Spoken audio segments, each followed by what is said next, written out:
নির্বাচনে পরাস্ত হলেও হার মানতে নারাজ প্রাক্তন মুখ্যমন্ত্রী মমতা বন্দ্যোপাধ্যায়। তার পাল্টা প্রশ্ন, কেন পদত্যাগপত্র দেবেন? তিনি তো হারেননি। কিন্তু এর ফলে কি সাংবিধানিক সংকট তৈরি হতে পারে? মানুষ জানতে আগ্রহী। কি বলছেন রাষ্ট্রবিজ্ঞানী পুলক নারায়ণ ধর? শুনুন তার ব্যাখ্যা। পুলক নারায়ণ ধর রাষ্ট্রবিজ্ঞানী আজ রয়েছেন আমাদের সঙ্গে মর্নিং টাইম নিউজে। স্যার, আপনাকে অনেক অনেক স্বাগত। নমস্কার। নমস্কার। কিন্তু সাংবিধানিক রীতি অনুযায়ী পদত্যাগ করাই নিয়ম। এক্ষেত্রে কি কি সাংবিধানিক সংকট তৈরি হতে পারে? আমার ধারণা আমাদের দেশের অর্থাৎ ভারতবর্ষের সমস্ত জায়গার রাষ্ট্রবিজ্ঞানের ছাত্র, শিক্ষক এবং রাজনৈতিক নেতাদের ভাবাচ্ছে এবং তাদের ভ্রুকুঞ্চন ঘটিয়েছে। এই ধরনের ঘটনা ভারতবর্ষের কোনো রাজ্যের আমাদের ইতিহাসে কখনো ঘটেনি। কোন ঘটনা? এই যে ঘটনার উল্লেখ করলেন যে একটা সাংবিধানিক সংকট, মমতা বন্দ্যোপাধ্যায় বা তৃণমূল দল পরাজিত হওয়ার পরেও বলছেন আমি পরাজিত হইনি, আমি জিতেছি, 100টা সিটে আমাকে হারিয়ে দেওয়া হয়েছে, ইলেকশন কমিশন জোর করে গুন্ডামি করে আমাকে হারিয়ে দিয়েছে চুরি করে, এবং আমি আমার গদি ছাড়ব না, আমি রাজভবনে বা লোকভবনে যাব না। কেন যাব? উনি এর সঙ্গে কিন্তু একটা অদ্ভুত কথা বলেছেন। দেখুন, উনি বলছেন যে আমি যদি জিততাম, শপথ নিতে যেতাম, তাহলে যেতাম। আমি তো শপথ নিতে যাচ্ছি না, আমি তো আছি ক্ষমতায়, আমি কেন শপথ নিতে নতুন করে যাব? আমি কেন রাজভবনে যাব পদত্যাগপত্র দিতে? এই ঘটনাটা সারা ভারতবর্ষের মানুষের ভ্রুকুঞ্চন ঘটিয়েছে, এবং আমাদের দেশের ইতিহাসে এরকম ঘটনা কখনো ঘটেছে বলে শোনা যায় না।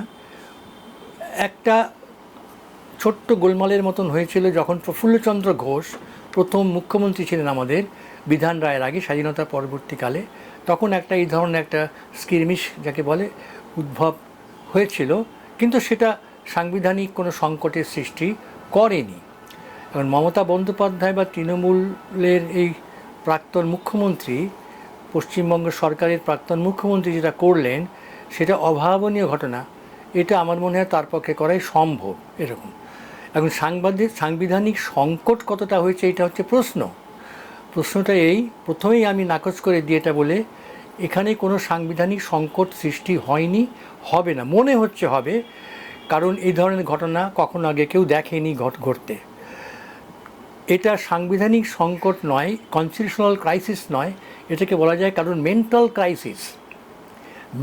Crisis, not constitutional crisis. Car mental crisis? যিনি করছেন বিদায়ী মুখ্যমন্ত্রী, তার মেন্টাল ক্রাইসিসের জন্য এটা হচ্ছে। তিনি এটা মেনে নিতে পারছেন না। এখন সাংবিধানিক সংকটের প্রশ্নটা যখন এসেছে সেইটা আগে আমি বলে নিই। কারণ মুখ্যমন্ত্রী যখন কোনো একটা দল হেরে যায়, তখন সেই দলের যিনি মুখ্যমন্ত্রী থাকেন তিনি রাজভবনে বা রাজ্যপালের কাছে গিয়ে তার পদত্যাগপত্র জমা দেন, এবং নতুন কোনো সরকার গঠন করবার আগে পর্যন্ত তাকে রাজ্যপাল অনুরোধ করেন যে আপনি এটা কেয়ারটেকিং চিফ মিনিস্টার হিসাবে কাজ করে যান। সাধারণত সেই ক্ষেত্রে তিনি সেটা গ্রহণ করেন যাতে অ্যাডমিনিস্ট্রেশনটা ঠিক মতন চলতে পারে, একটা কন্টিনিউটি থাকে, এটাই উদ্দেশ্য। এখন ইনি তো সেখানে গেলেনই না, তাকে কি করে রাজ্যপাল অনুরোধ করবেন? সেই অবকাশ বা সেই স্কোপ তো তার নেই যে আপনি এটা কন্টিনিউ করুন বলার।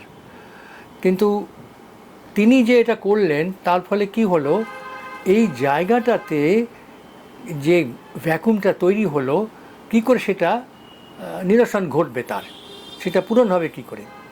কথাটা হচ্ছে অ্যাকচুয়ালি কোনো ভ্যাকুম তৈরি হয়নি, এটা অনেকে মনে করছেন। যেটা রাজ্যপালের কি ক্ষমতা আছে? রাজ্যপালের ক্ষমতা হচ্ছে আমাদের, দেখুন এই যে সংবিধান, কনস্টিটিউশন অফ ইন্ডিয়া, এখান থেকে আমি পড়ে দেব পরে, আর্টিকেল 164 ক্লজ 164 ক্লজ 1 পড়ে দেব।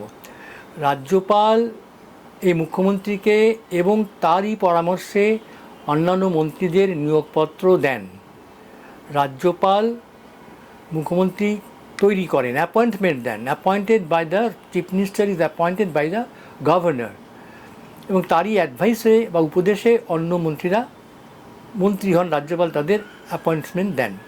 মানে কি দাঁড়ালো, যে মুখ্যমন্ত্রীরা রাজ্যপালের আন্ডারে চাকরি করছেন as per our constitutional provisions. এখন যিনি অ্যাপয়েন্টমেন্ট দিচ্ছেন তিনি তাকে খারিজ করতে পারেন। এটা কতগুলো অন্যান্য ক্ষেত্রে কিন্তু অনেক সময় এরকম হয় না। ধরুন প্রেসিডেন্ট অফ ইন্ডিয়া জাজদের অ্যাপয়েন্টমেন্ট দিচ্ছেন, বা ইউপিএসসি বা পিএসসির যারা মেম্বার হন তাদের অ্যাপয়েন্টমেন্ট দিচ্ছেন রাজ্যপাল, কিন্তু ডিসমিসলটা তাদের কিন্তু রাজ্যপালও করেন না বা প্রেসিডেন্ট অফ ইন্ডিয়াও করতে পারেন না। সেটা আবার অন্য প্রসেস হয়, ইমপিচমেন্ট ইত্যাদি ইত্যাদি অনেক কিছু আছে। এই ক্ষেত্রে রাজ্যপাল অ্যাপয়েন্টমেন্ট দেন এবং মুখ্যমন্ত্রীকে, এবং রাজ্যপালই তাকে ডিসমিস করতে পারেন, কোনো ইমপিচমেন্টের প্রসঙ্গ নয়।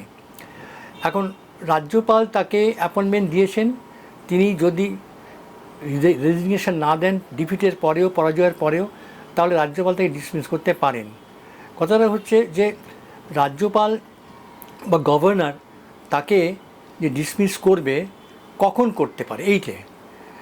এখন আরেকটা জিনিস শেষ সঙ্গে দেখুন, আমাদের সংবিধানে যেটা আছে যে একটা অ্যাসেম্বলি বা আইনসভা 5 বর্ষের জন্য নির্বাচিত হয়, তৈরি হয়। এমএলএ যারা হন তারা 5 বছরের জন্য এমএলএ থাকেন, 5 ইয়ার্স। এখন এই সময়টা একটা সময় থেকে আরেকটা সময় 5 বছর হবে, বোধহয় আগামী 7 তারিখ কি 6 তারিখে অ্যাসেম্বলি ডিজলভ হয়ে যাবে। 6 তারিখ আজকে, 7 তারিখে অ্যাসেম্বলি ডিজলভ হয়ে যাবে। তখন তো এমএলএ কেউ নেই, মুখ্যমন্ত্রী এমএলএ নন।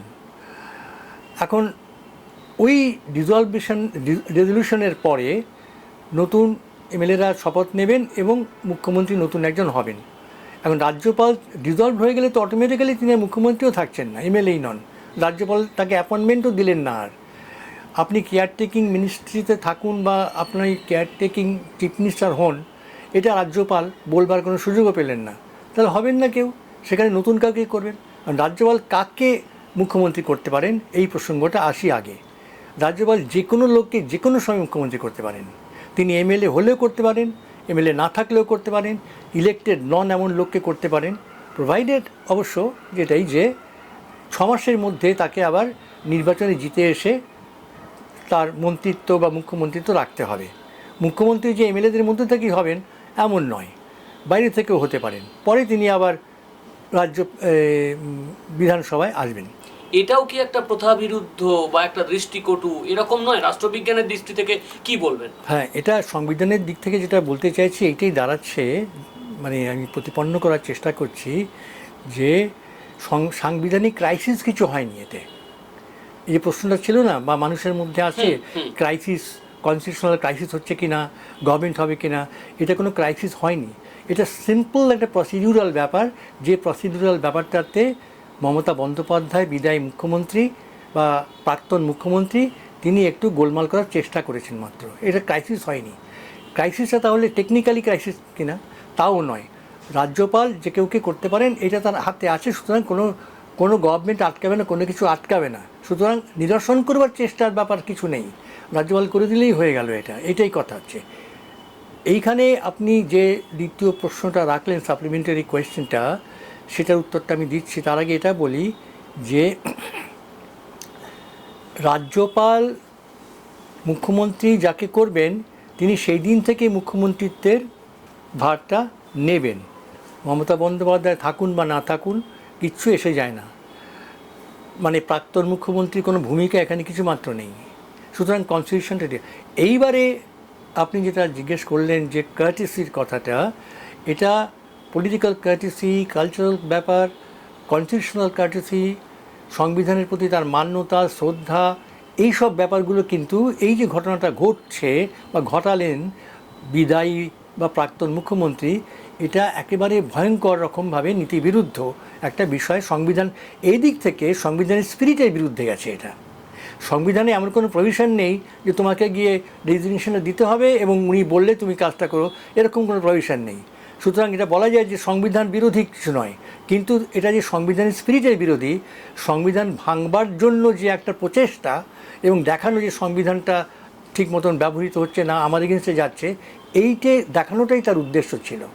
এইটা কিন্তু রাজনৈতিক শিষ্টাচার, রাজনৈতিক কনভেনশনস যেটাকে বলে, শিষ্টাচার কথাটা বলছি না, কনভেনশনস দিয়েও দেশ চলে। এই যে ইংল্যান্ডের সংবিধান, এটা পুরোটাই কনভেনশনে চলে, ইউজেস অ্যান্ড কনভেনশনস। এখানে লিখিত কিছু নেই, আমাদের লেখা, তারপরেও কিছু কিছু কনভেনশন আছে। এটা একটা কনভেনশন, কনভেনশনগুলোকে মান্য করাটাও সংবিধানকে মান্য করাই হয়। তিনি সেই কনভেনশনসটা ব্রেক করেছেন এবং এই পর্যন্ত কেন করেছেন আরেকটা প্রশ্ন, সেটা আপনি যদি জানতে চান তখন আসবে। হ্যাঁ, কেন করলেন সেটার ক্ষেত্রে তার উদ্দেশ্য কি? এটা কি আপনার মনে হয় যে কোনো রাজনৈতিক উদ্দেশ্য এবং এতে তার বৃহত্তর কোনো লাভ বা রাজনৈতিক কোনো দুরভিসন্ধি কাজ করছে? রাজনৈতিক উদ্দেশ্য তো একটা আছেই, সেই রাজনৈতিক উদ্দেশ্যটা এত ক্ষুদ্রাতি ক্ষুদ্র একটা উদ্দেশ্য যেটার মধ্যে বৃহত্তর কিছু খুঁজে পাওয়ার কোনো জায়গা নেই, খুঁজতে যাওয়াটাই বিড়ম্বনা হবে। উনি একজন খুব আত্মশ্লাঘা অনুভব করা ব্যক্তি, যাকে অনেকে ইংরেজিতে বলেন মেগালোম্যানিয়াক। এই ধরনের ব্যক্তিত্ব, আমি আগেই বলেছি, এটা কনস্টিটিউশনাল ক্রাইসিস নয়, এটা হচ্ছে মেন্টাল ক্রাইসিস। এই কারুর এই মেন্টাল ক্রাইসিস রোগীরা যে কখন কীরকম ব্যবহার করবে সেটা প্রচলিত ওই প্যারামিটারের মধ্য দিয়ে ওদেরকে বোঝা যাবে না। ওদেরকে সত্যি করে বুঝতে গেলে আপনাকে মনোবিজ্ঞানীর কাছে নিয়ে গিয়ে জিজ্ঞেস করতে হবে যে কেন ওটা উনি করলেন। কিন্তু মমতা বন্দ্যোপাধ্যায়ের ক্ষেত্রে, প্রাক্তন মুখ্যমন্ত্রীর ক্ষেত্রে এটা খুব অবভিয়াস, কারণ তিনি খুব পাবলিক ফিগার, সকলেই জানেন কেন তিনি এগুলো করেন, মনোবিজ্ঞানীর কাছে যাওয়ার দরকার নেই। উনি এটা করেছেন to stay in the focal point of everything. তিনি সবসময় কাগজে, ইলেকট্রনিক্স মিডিয়াতে সবসময় আমি আমি আমি আমি আমি সামনে থাকবো, এইটা করেন, কাউকে সামনে আসতে দেবেন না। এইটে যে চলে যাচ্ছেন তিনি, এটা তিনি সহ্য করতে পারছেন না, নিতে পারছেন না। নিতে পারা বলে একটা কথা আছে না, ওই আই কান্ট টেক ইট টাইপের। তো উনি আই কান্ট টেক ইট এরকম হয়ে গেছে, উনি নিতে পারছেন না। পরাজয় তিনি কোনো দিনও নিতে পারেননি, নেবেন না। ওকে প্রশ্ন করারই অধিকার কোনো আমলার ছিল না, অ্যাডভাইস দেবার কোনো রাইট কারুর ছিল না। এইভাবে উঠতে উঠতে মানুষের মতন উঠে গেছেন। She had always been a negative personality. এই নেগেটিভ পার্সোনালিটির লোক যারা হয় তার এরকম ব্যবহারই করে, এবং এটা তাকে একটা ডিক্টেটরের জায়গায় পৌঁছে দিয়েছিল। এটা তারা করেছেন, তিনি করেছেন, এই কারণেই করেছেন। এবং রাজনীতির রঙ্গমঞ্চে তিনি থাকতে চান, দেখাচ্ছেন যে আমি সব, আমাকে ঘিরে সব কিছু হচ্ছে, এইটি দেখাতে চান। উনি কি জানেন না যে এটা কনস্টিটিউশনাল কোনো ক্রাইসিস হবে না, কোনো গভর্নমেন্টকে এতে আটকানো যাবে না? উনি কি জানেন না সেটা প্রেসিডেন্সিয়াল অর নো প্রেসিডেন্সিয়াল কিছু এসে যাবে না এতে? এটা তো উনি জানেন ভালো করে, তাও তিনি কেন করছেন? এই যে এত চর্চাটা হচ্ছে, এই যে আপনি এই প্রশ্নগুলো করছেন, হাজার হাজার লক্ষ লক্ষ মানুষ এতে ইন্টারেস্টেড, দেখতে চান, শুনতে চান, ওকে নিয়েই চর্চা হচ্ছে, এইটাই উনি চান, এইটাই তার ভালোবাসার জায়গা। উনি বারবার উনি নেগেটিভ রাজনীতি করেন। ইভেন অপোজিশন হিসাবে অনেকে বলেন, আমরাও একসময় ভেবেছিলাম যে দারুণ অপোজিশন লিডার। না, আমাদের পশ্চিমবঙ্গে নেগেটিভিটির উপরে অপোজিশন রাজনীতিটা হয়েছে, তিনি সেটা ক্যারি ফরওয়ার্ড করে নিয়ে গেছেন। কোনো পজিটিভ কিছু নেই ওনার মধ্যে কোনোদিনও কোনো পজিটিভ কিছু ছিল না। যারা আমাদের বিরোধী, মানুষের বিরোধী, তাদের বিরুদ্ধে কথা বলেছেন একসময়, মানুষ তাকে সেইভাবে নিয়েছে, কিন্তু পজিটিভ কি দেবেন সেই চিন্তা তার কোনো দিনই ছিল না। একসময় তো দেখেছি তার কাছাকাছি থেকে, এইটাই বলতে হয়, এই জন্য এটা তিনি করছেন। আপনার কি মনে হয় যে তিনি এই ঝড়টা বুঝতে পারেননি, বা ঝড়টা যে হবে সে কথা তিনি মানে জোর করে অস্বীকার করার চেষ্টা করছেন? এইটে তিনি প্রথম দিকে বুঝতে পারেননি, এটা ঘটনা বলে আমার মনে হয়। এটা তিনি পারেননি। ক্রমশ করে যখন তিনি দেখলেন তার জনসভায় লোক হচ্ছে না, তিনি হাঁটছেন, আশেপাশের লোকরা সেরকম নেই, দেখতে পাচ্ছেন না। তারপরে যখন তিনি এটা শুনতে পাচ্ছেন রাস্তাঘাটে, এখানে সেখানে, রিপোর্ট তো পেয়েছেন, পুলিশের কাছ থেকেও পেয়েছেন, আইবি থেকেও পেয়েছেন, তার নামে যা তা কথাবার্তা বলছে, প্রকাশ্যে বলছে, অর্থাৎ মানুষের যে সাহসটা চলে এসেছে, তখন তারা বলে এটা বাম শাসনের শেষের দিকটা এটা হয়েছিল। জ্যোতি বসুকে নিয়ে ঠাট্টা, ব্যঙ্গ, বিদ্রুপ এসব করা হতো, বুদ্ধদেবকে নিয়ে অতটা জায়গায় পৌঁছয়নি। কিন্তু বামকে নিয়ে, জ্যোতি বসুকে নিয়ে যখন করা হচ্ছে, বোঝা যাচ্ছে যে ওদের পতনের জায়গাটা চলে আসছে, ওরা বুঝতে পেরেছে। এরা কিন্তু ওই জায়গাটা মমতা বন্দ্যোপাধ্যায়ের মতন এত বুদ্ধিমতী কথাটা আমি চতুর অর্থেই ব্যবহার করছি, চতুর কথাটা না বলে, মহিলা বা রাজনীতিবিদ, তিনি এত বছর ধরে রাজ্যে এবং কেন্দ্রে বড় বড় জায়গায় পোস্ট হোল্ড করেছেন, তিনি বুঝতে পারেননি তা তো হতে পারে না। কিন্তু বুঝতে চাননি, তবুও গায়ের জোরে তিনি সেগুলো চেপে রাখবার চেষ্টা করেছেন। তার বডি ল্যাঙ্গুয়েজ, তার কথাবার্তা, স্বরাষ্ট্রমন্ত্রীকে প্রধানমন্ত্রীকে যেভাবে তিনি গালমন্দ করেছেন, যেসব ভাষা ব্যবহার করেছেন, শব্দ ভুলে যাচ্ছেন, ঘটনা উদাহরণ দিতে পারছেন না, ভুলে যাচ্ছেন, এইগুলোতে তার বোঝা যাচ্ছে যে তার ভীষণ নার্ভাসনেস এসে গিয়েছিল। পরের দিকে বুঝতে পেরেছেন, কিন্তু দ্যাট ওয়াজ টু লেট।